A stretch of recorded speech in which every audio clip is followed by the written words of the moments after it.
देखिए, अब हम लोग क्लास 10th का साइंस का रिवीजन क्लास चलेगा। तो पिछली क्लास में हमने प्रकाश के परावर्तन और गोलीय दर्पण के बारे में जाना था कि दर्पण क्या होता है, किसे कहते हैं मिरर, और दर्पण क्या होता है। ठीक है, तो ध्यान दीजिएगा। अब हम दर्पण में कुछ चीज़ों को जानेंगे,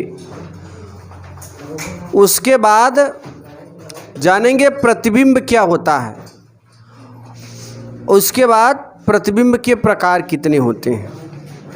तो यहाँ देखिए ज़रा, ये समझते हैं जो हमारा अवतल दर्पण होता है। पहला नंबर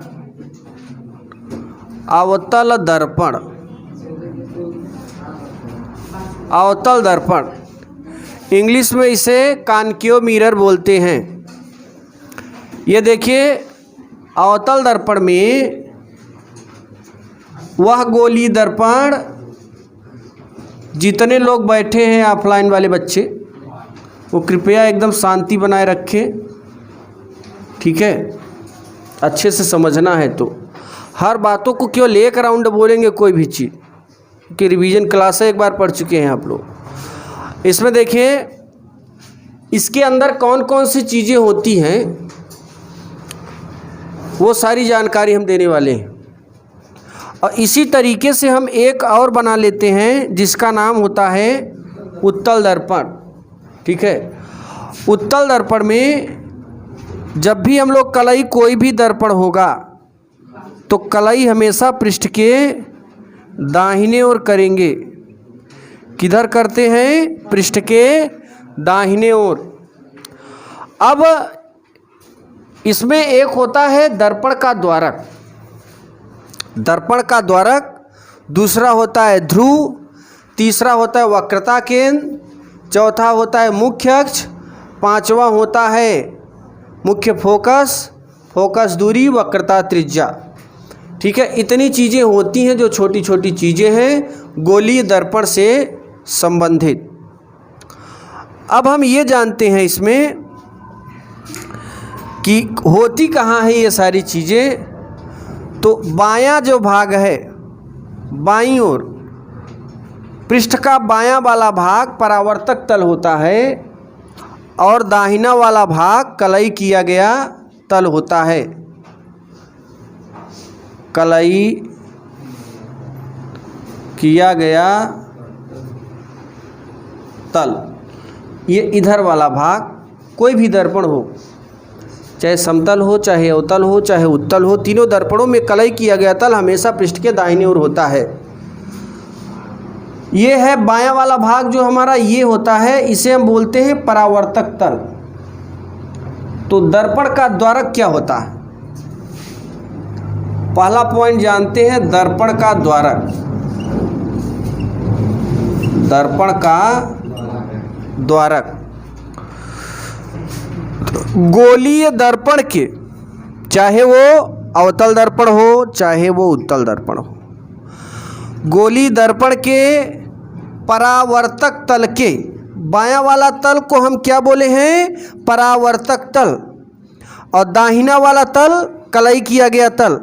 इसमें बायां वाला जो तल है वो परावर्तक तल है और दाहिना वाला भाग कलई किया गया तल है।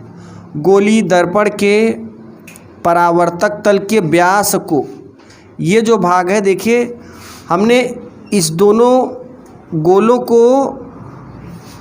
ये जो दर्पण बने हैं इसको हमने कांच के खोखले गोले से काटा था। तो जो खोखला गोला है, अगर ये रेखा वृत्त के केंद्र से होकर जाती है तो वृत्त का व्यास कहलाती है। ये क्या कहलाती है भाई? वृत्त का व्यास। तो जब बीच से काटा ना तो दो भाग मिल गए, एक भाग तो ये मिल गया और एक भाग ये मिला। तो यहाँ से जो ये वाला भाग है ये वृत्त का क्या बोला जाएगा? व्यास। और चूंकि ये कटोरी है, ये दो कटोरी हैं, किसकी कटोरी है? कांच की। और कांच की ये कटोरी बन गई दर्पण। कौन सा दर्पण बना? अवतल दर्पण, उत्तल दर्पण। तो बायां वाला जो तल है वो परावर्तक तल है गोली दर्पण के परावर्तक तल के व्यास को दर्पण का द्वारक कहते हैं। तो यहाँ से यहाँ तक परावर्तक तल है बायां, यानी यहाँ पर किरण डालोगे, यहाँ पर किरण डालोगे, यहाँ पर किरण डालोगे, यहाँ पर कहीं पर भी आपतित कराओगे, किरणें परावर्तित हो जाएंगी। ठीक है, तो ये जो भाग है हमारा दर्पण का द्वारक कहलाएगा। इसे M1 और M2 से प्रदर्शित करते हैं, चाहे वो अवतल दर्पण हो चाहे वो उत्तल दर्पण हो, दोनों को M1 और M2 से प्रदर्शित करेंगे।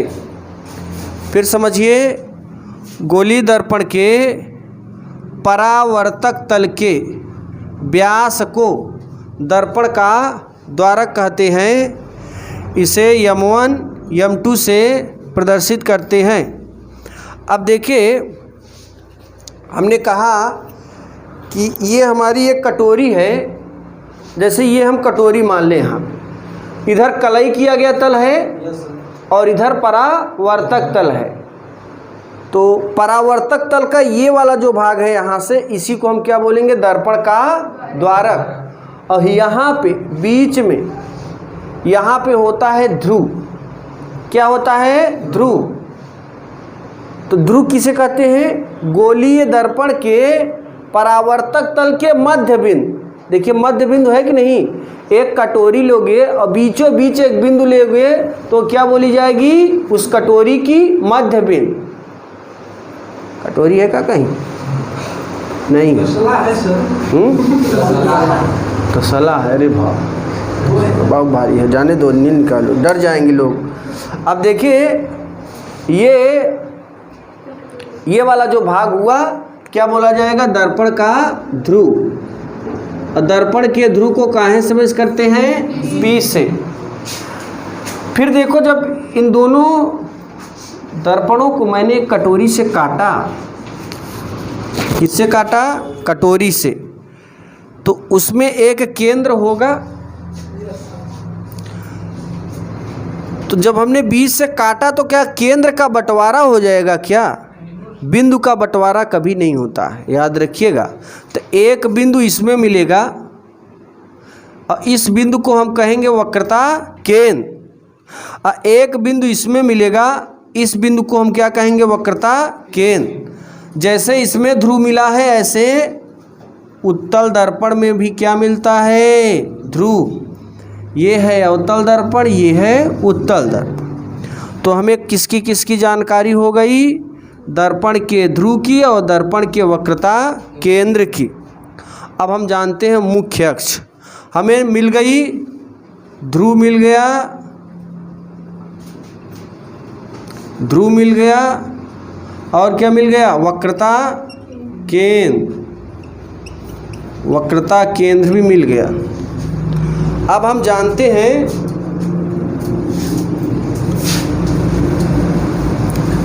आगे, देखिए भाई,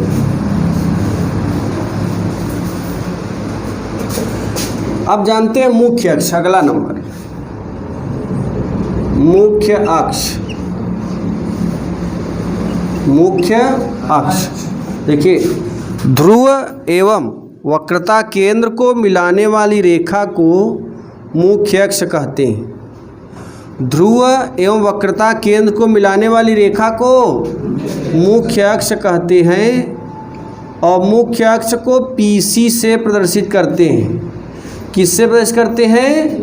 PC से प्रदर्शित करते हैं।